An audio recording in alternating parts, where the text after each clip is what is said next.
l'homme du Kremlin est son seul allié européen dans cette guerre. C'est évidemment l'image du jour. Vladimir Poutine se déplace très peu. Je pense qu'on peut compter sur les doigts d'une main ses déplacements depuis le début de cette invasion en Ukraine. Et le voilà à Minsk, sur le sol biélorusse, un bouquet de fleurs pour Vladimir Poutine et la bise de l'allié Loukachenko. Ce même Loukachenko qui avait fait cette énorme gaffe, vous vous en souvenez, il y a quelques jours, quand il avait évoqué l'hypothèse que la Russie pouvait s'effondrer en cas de défaite militaire. Eh bien voilà qu'il a l'honneur d'une visite de Vladimir Poutine. On a vu les images sur le tarmac, on voit l'image de ce qui s'apparente à une conférence de presse, même si je ne sais pas s'il y a beaucoup de journalistes dans la salle. En tout cas, ils font face aux questions. Alors que vient chercher Vladimir Poutine? C'est évidemment la question qu'on se pose. Il a déjà beaucoup de choses de son allié. On va voir ce qu'il a précisément. Que veut-il en plus? Que souhaite-t-il alors qu'on évoque de plus en plus l'hypothèse d'une possible relance d'une offensive générale de la Russie contre l'Ukraine, avec Kiev même en ligne de mire, comme ça avait été le cas au tout premier jour de l'invasion. D'abord, mettons les choses à plat. Quelles sont aujourd'hui précisément les relations entre Moscou et Minsk? Que peut demander, qu'est venu demander Vladimir Poutine? Que sait-on des discussions entre les deux hommes? Voici les indispensables avec Fanny Veil. Bonsoir Fanny. Bonsoir David, bonsoir à tous. D'abord, c'est un peu flou. On dit la Biélorussie est l'allié de la Russie. Oui, mais que fait déjà Minsk concrètement pour appuyer Moscou sur ce terrain de la guerre? Eh bien, si la Biélorussie n'est pas officiellement co-belligérant parce que ses soldats ne participent pas directement à la guerre contre l'Ukraine, c'est tout comme.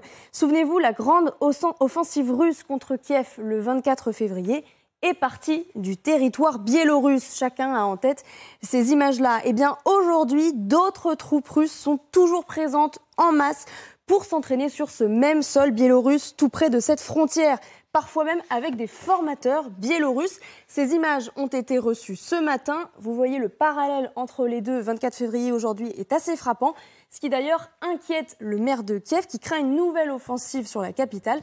Écoutez-le, il était au micro de LCI.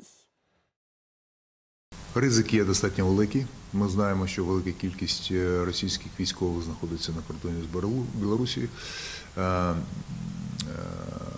І ми готуємось до можливої атаки з півночі знов на Україну. І тому живемо в такому військовому стані.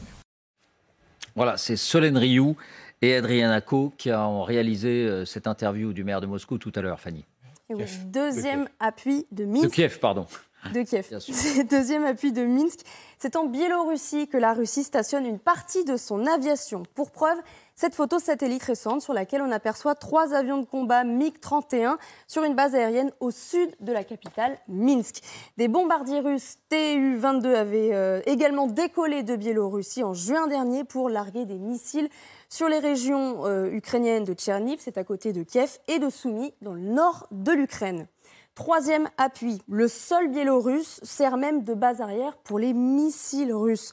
Exemple, lors de frappes fin mars, les Russes avaient lancé au moins 18 missiles depuis le sol biélorusse. Notez par ailleurs que Moscou a également fourni à Minsk des missiles capables de transporter et de porter des charges nucléaires. Côté matériel maintenant, les Biélorusses ont livré des chars à Moscou entre mars et septembre dernier. Minsk a envoyé plus d'une centaine de chars vers la Russie et plus de 65 000 tonnes de munitions selon un groupe biélorusse de surveillance de l'activité militaire qui s'appelle Ajoun. Autre soutien actif de la Biélorussie, le soin aux blessés. Souvenez-vous de ces images des camions de blessés russes qui revenaient du front direction les hôpitaux biélorusses. C'était, David, dans les premiers jours de la guerre. Voilà, donc la Biélorussie, c'est pas un mot en l'air. Quand on dit que c'est l'allié des Russes, elle fait déjà beaucoup.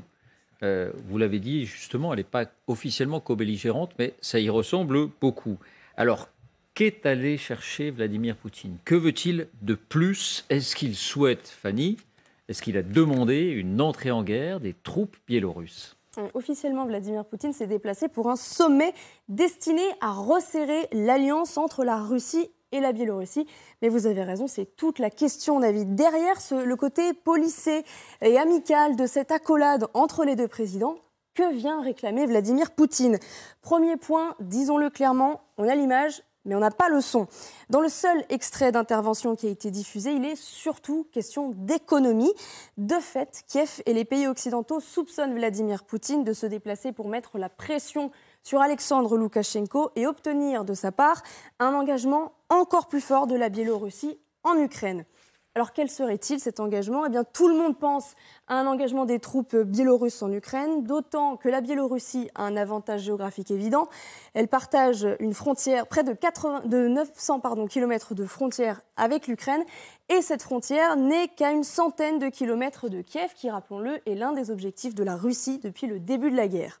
Sauf que c'est très peu probable cet engagement des troupes biélorusses, selon l'ISW, Institut pour l'étude de la guerre basé à Washington, d'autant que Alexandre Loukachenko a lui-même déclaré qu'il n'enverrait pas d'hommes en Ukraine. Pourquoi ? Parce que sa population ne veut pas de cette guerre. Elle ne veut pas que le sang de ses troupes soit versé. Or, on l'a vu en 2020, les Biélorusses peuvent tout à fait se révolter, comme ça a été le cas donc après la dernière élection présidentielle. Par ailleurs, l'armée biélorusse est peu nombreuse. La Biélorussie est, on peut le dire, un nain militaire à côté de la Russie. 50 000 soldats avec la possibilité de faire appel à des réservistes et elle est en plus très mal équipée. Répondant à cette question d'une participation des Biélorusses à une nouvelle offensive russe en janvier ou en février, le porte-parole du Kremlin, Dmitri Peskov, l'a écarté de la main. Ce soupçon, dit-il, est stupide et sans fondement. Bon, mais Alexander Loukachenko, ça vous avez raison, ce sont des faits. Est-il en mesure de résister aux grands frères russes? Est-il en mesure de résister aux pressions de Vladimir Poutine? C'est vrai, David, que de fait, le président biélorusse, Alexandre Loukachenko, est souvent décrit comme un vassal, le vassal de Vladimir Poutine. C'est d'ailleurs au président russe qu'il doit son maintien au pouvoir en 2020, après ces élections présidentielles frauduleuses qui ont été très contestées dans le pays. On le disait, Minsk et Moscou ont même créé une force militaire commune à l'initiative du Kremlin. Mais Vladimir Poutine n'ignore pas que l'assise de son allié dans son propre pays n'est pas si solide que ça. Merci Fanny. Alors, que va-t-il chercher d'après vous? Qu'a-t-il à gagner avec la Biélorussie, compte tenu de tous les éléments que nous donne Fanny? Parce qu'on entend Russie-Biélorussie, on a un peu tendance à mettre un trait d'égalité entre les deux. Or, c'est un tout petit pays à côté d'un très gros pays, une petite armée à côté d'une grande armée. Oui, mais souvenons-nous que l'attaque du 24 février a commencé en Biélorussie. Souvenons-nous qu'il y avait une manœuvre russe en Biélorussie qui devait se terminer le 20 février et ça a été la clé pour savoir si l'offensive allait se déclencher à partir du moment où la manœuvre ne s'est pas arrêtée et a continué. Et les chars russes ont fait face à gauche, face au sud et sont rentrés. Mais donc, ça, il l'a déjà, Vladimir Poutine. Il a, d'une certaine manière, la maîtrise du sol biélorusse. C'est pour ça que ce que j'ai envie de dire, c'est que la Biélorussie fait déjà beaucoup. C'est la base arrière. Ça a été la base arrière, au moment de l'offensive le 24. Aujourd'hui, c'est toujours une base arrière. Alors, la possibilité, effectivement, comme le dit le maire de Kiev, c'est l'attaque par le nord qui obligerait les Ukrainiens à prendre des forces d'ailleurs, puisque aujourd'hui, les Ukrainiens qui ont lancé leurs deux offensives, Kharkiv et Kherson, sont en train plutôt de viser une offensive vers le sud. Et là, ça les obligerait à se tourner vers le nord. Donc, mais ça ne veut pas dire qu'il y aura des soldats biélorusses. Ça veut dire la Biélorussie, elle donne ce qu'elle a, et elle n'a pas grand-chose. Elle a donné des chars, elle a donné des munitions, elle donne des bases, voilà. Parce que ça, l'attaque par le nord, ça s'est produit, c'est le scénario qui s'est produit le 24 février. Si demain, Poutine souhaite l'obtenir de son allié et sans doute vassal Loukachenko, il n'a même pas effectué une visite à Minsk. Il l'a déjà fait, il peut le refaire. Oui, mais il a besoin d'aller voir en permanence Loukachenko. Je rappelle qu'aujourd'hui, après l'échec de la bataille en Ukraine, c'est la seule colonie qui reste réellement à Moscou. C'est la seule colonie qui est présente, qui est face à l'OTAN, puisque l'Ukraine, elle, n'a pas été envahie. Enfin, pas jusqu'à l'ouest. Donc, c'est la seule partie. Et vraiment, la Biélorussie permet de montrer, d'une certaine façon, un encerclement de l'Ukraine. Même si ce sont des armées russes qui vont y aller, ils vont bénéficier des bases arrières qui sont fournies par la Biélorussie. Et donc, je pense que ces réunions, c'est pas la première, hein. Il en a fait plusieurs des réunions avec Loukachenko. Donc, à chaque fois, il remet là-dessus. Nous, on reprend en disant, ça y est, les Biélorusses vont rentrer. Je pense qu'ils ne peuvent pas en faire beaucoup plus. Parce que d'abord, ça serait une catastrophe pour le président Poutine si des troupes biélorusses étaient obligées de s'engager en Ukraine et qu'il y ait un déséquilibre du pouvoir en Biélorussie. Aujourd'hui, c'est un pouvoir stable, il peut compter dessus. Si jamais il y avait des mouvements dans la population biélorusse, ça serait catastrophique pour Poutine. Donc il a intérêt à utiliser ce qu'il peut utiliser de la Biélorussie et pas plus. Donc cette visite, ça a un côté plutôt affichage qu'un côté opérationnel, Pierre ?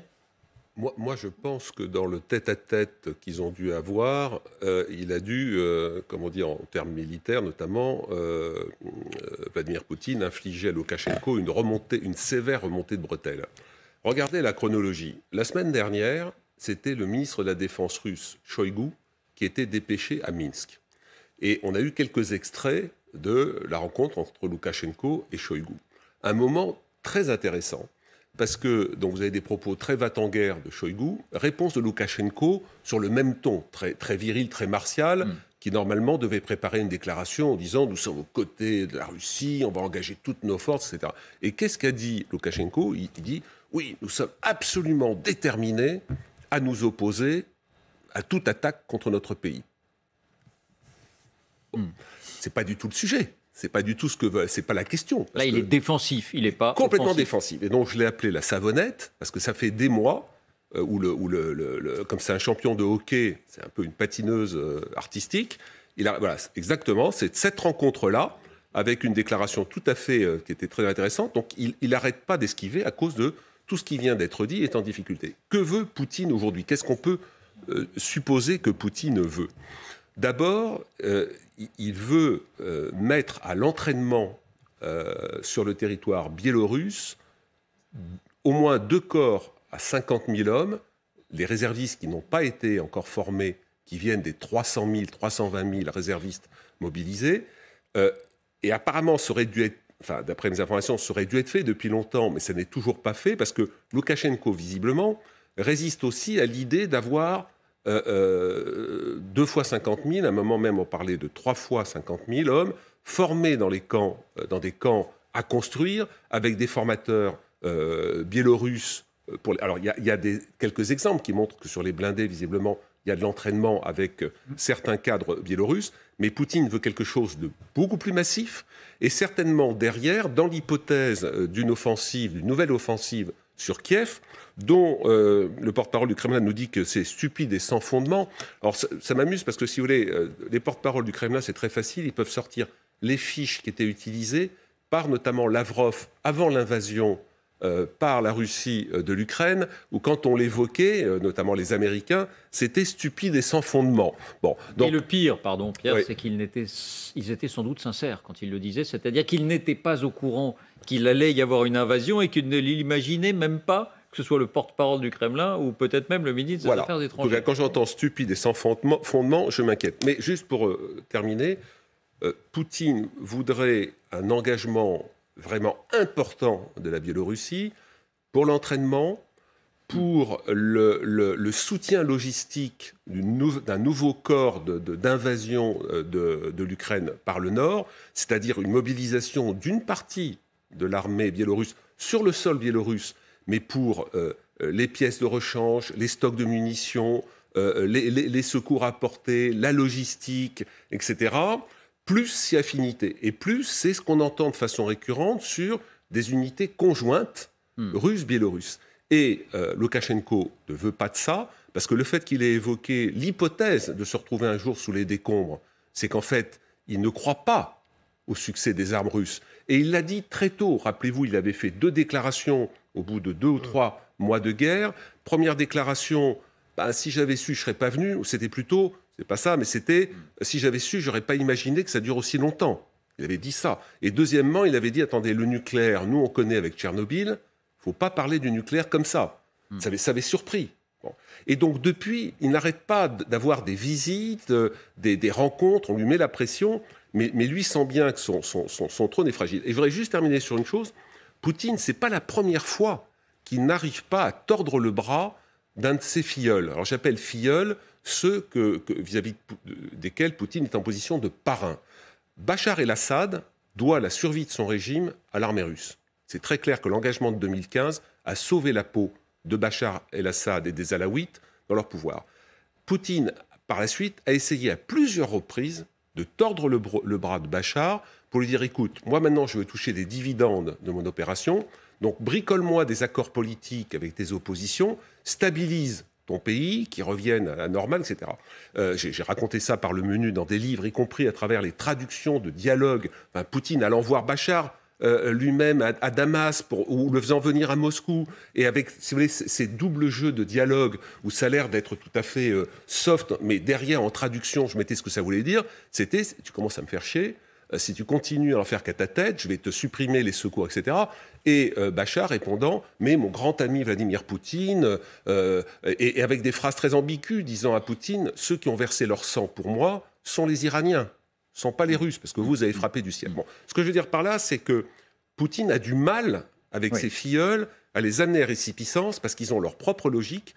Et ça, entre parenthèses, c'est une loi de l'époque actuelle où tous les parrains, les États-Unis, les Français, etc., n'arrivent pas à obtenir de leurs filleuls, qui leur doivent leur survie ou leur armement, etc., le Mali pour les Français, l'Arabie Saoudite pour les Américains, et ça. Et donc Poutine est là dans la même difficulté, et je pense que là, il s'est déplacé pour dire... Parce que Shoigu est rentré en disant, voilà ce que Loukachenko me raconte, bon, allez, on prend rendez-vous là. Parce que ce n'était pas prévu, cette rencontre. Et dire, je vais aller le voir, et on va voir ce qui va se passer. Alors, vous parliez tout à l'heure du Loukachenko patineur. On n'a pas résisté au plaisir de vous remonter le show Loukachenko, parce qu'on parle parfois du show Poutine. Mais Loukachenko, qui affirmait que la vodka était le seul et le meilleur remède contre le Covid, et qui lui-même s'affichait en joueur de hockey, lui aussi les muscles, avec un certain Vladimir Poutine. Armel, est-ce que vous imaginez que les troupes biélorusses puissent servir de chair à canon pour la Russie, comme les troupes de certains de ses affidés, Kadyrov ou Wagner? Pour l'instant, on est avec une gouvernance qui est double. C'est-à-dire qu'on a à Loukachenko qui doit quelque chose à Vladimir Poutine, donc qui obéit, et on a une population qui, elle, n'a pas envie de rentrer en guerre.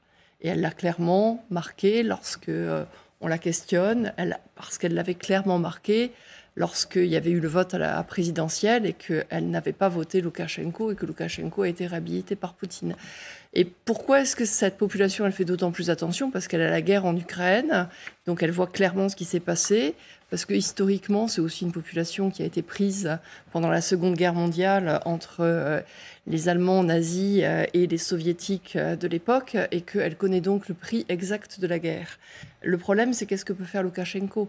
Et la carte est intéressante, c'est-à-dire que quand on voit que la Biélorussie a 900 km de frontière avec l'Ukraine, forcément, c'est parlant, parce qu'il y a plein d'endroits où on peut rentrer. Là, aujourd'hui, les exercices sont mis en place par Vladimir Poutine, parce que c'est une manière, effectivement, d'avoir une partie des soldats ukrainiens qui sont obligés de faire attention à ce qui se passe dans le nord et qui ne peuvent pas, du coup, se tourner clairement sur les lignes qui les intéressent, qui sont plus au sud. Donc, il attise le feu.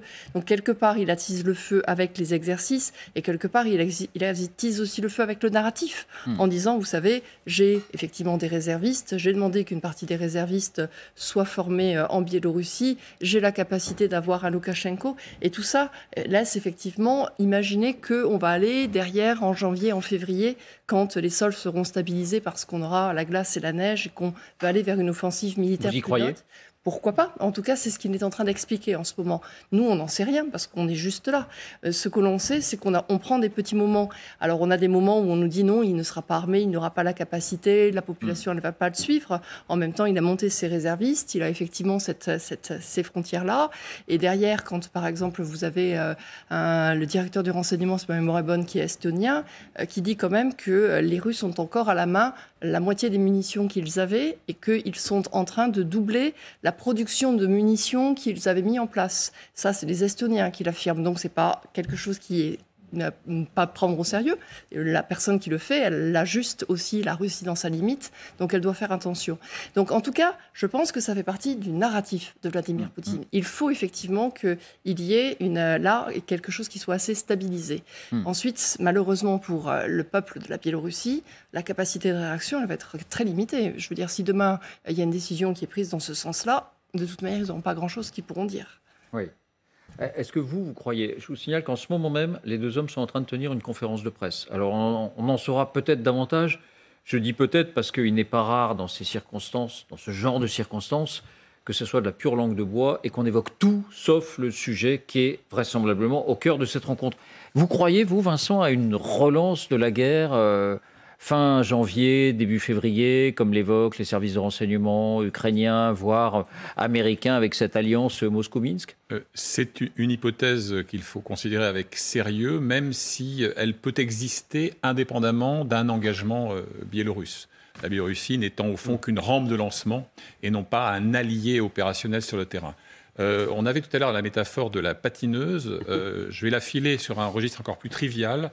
Quand je vois les interactions entre Poutine et Loukachenko, ce dernier me fait penser à une jeune fille un peu prude qui tente de résister aux assauts d'un dragueur lourdeau, mais qui ne peut pas non plus lui infliger un camouflet parce que c'est quand même lui qui a payé sa coupe de mousseux géorgien et qui va la ramener après la fiesta. Donc il est toujours dans la dérobade. Il a envie d'aller dans cette guerre comme de se pendre, pour toutes les raisons qui ont été évoquées ici. Alors, est-ce qu'il y a une présence accrue des Russes en Biélorussie ? Oui, et c'est palpable depuis octobre, avec plus d'hommes. On a parlé d'une arrivée de 3200 soldats russes, et aussi plus de blindés. Il y a 2 bataillons connus à Brest et à Vitebsk qui ont, semble-t-il, envoyé des chars. Mais j'inscris aussi ça dans une forme d'exaspération du dragueur Poutine, qui reste très marqué par un fantasme fusionnel, puisqu'il y a eu des traités qui ont été signés en 97 et en 99, qui devaient en fait sceller une confédération et aller vers une fusion. C'est-à-dire que pour lui, la Biélorussie est une province, et certainement pas un État souverain. Comme l'Ukraine. Évidemment. Et j'ajoute un dernier point par rapport aux parrains et aux filleuls. Il se heurte non seulement à ces réticences palpables d'un Loukachenko, qui, encore une fois, à mon avis, doivent l'exaspérer au plus haut point, mais il est aussi aux prises maintenant avec les résistances des Kazakhs, des Kirghizes, enfin de toutes ces républiques d'Asie centrale de l'ex-Union soviétique qui n'acceptent pas d'être embarquées dans une aventure qui n'est pas la leur. Oui. Oui, au passage, la Biélorussie est le seul endroit où Poutine peut se rendre comme ça en ayant l'impression de pouvoir faire pression sur le président de la République. Parce que quand il va en Asie centrale, il ne fait aucune pression. Il ne l'écoute absolument pas. Et au contraire, ils ont un langage opposé à celui de Poutine. Alors que là, il est obligé de jouer à la valseuse, certes, mais pas le mur devant le président. Donc voilà, c'est le seul endroit. C'est pour ça probablement qu'il s'y rend régulièrement. Au passage, on nous annonce de nouvelles manœuvres communes entre la Russie et la Chine. Des manœuvres navales, donc avec des frégates engagées, avec des navires porte-hélicoptères. C'est pas un nouveau monde. Rappelons qu'il y a eu des manœuvres il n'y a pas très longtemps à l'extrême est, au large des côtes russes, à l'extrême est de la Russie, du côté de Vladivostok. Et d'ailleurs, Vladimir Poutine avait fait le déplacement lors de ces manœuvres. Mais bon, c'est vrai que ça prend un sens. Il est question, quand on lit les dépêches qu'on nous envoie, de rapprochement militaire. Bon, tout ça ne fait pas illusion. La Chine ne va pas livrer du matériel militaire à la Russie. Elle ne veut pas le faire. Elle ne veut pas s'exposer à des sanctions occidentales. Elle veut contourner ces sanctions. Et pour elle, le jeu n'en vaut pas la chandelle. Oui, vous vouliez dire un mot là-dessus, Pierre ? Là, la Chine fait le service minimum. C'est bon, allez, on va quand même t'aider à avoir un certain affichage.